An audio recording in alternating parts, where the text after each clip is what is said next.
Deep in a dark cave, there was a horrendous machine constructed by sellotaping a rolling pin onto a cereal box. Overlooking this monstrosity was none other than Roy Bison. Roy had taken refuge in a large mountain, where he planned his revenge against Billiam Horse. The Misadventures of Billiam Horse. Omega, Omega, Omega. Activate the machine. Suddenly, electricity and all sorts of sparks erupted from the cereal box with a rolling pin sellotaped to it. Then, a large vortex emerged from inside and was projected across the skyline.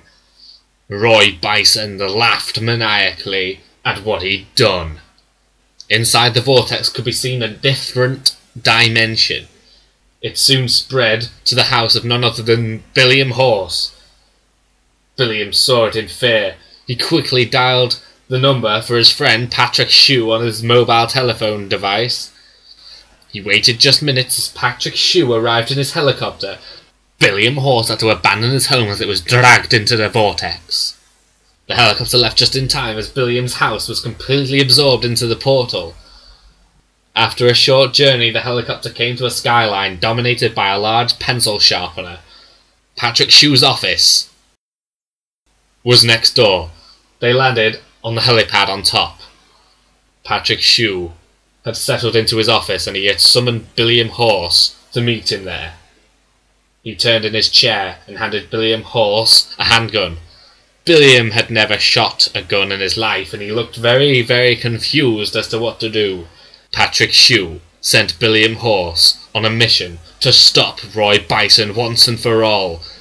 There was an intruder in Roy Bison's Evil Death super base, as indicated by the glowing intruder sign. He shouted for the guards to arrive. Suddenly, 3 figures entered the room. There was Harold, the license plates for arms penguin bird. He was joined by Byron, who had a milk bottle for one eye, a bottle of vinegar for the other eye, and his body was a Marmite jar. They were accompanied by none other than really thin rabbit in a plastic bag of doom. The intruder was Billiam Horse. He took his gun in his hand and showed no mercy. He shot the 3 guards.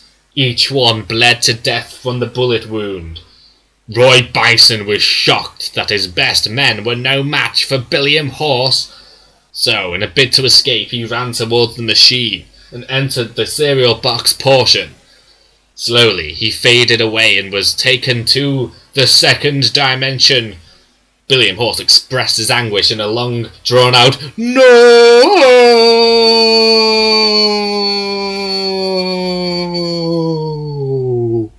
What will Roy Bison find to do in the new world? Will it affect Billiam Horse? Could it be the end? Only time will tell.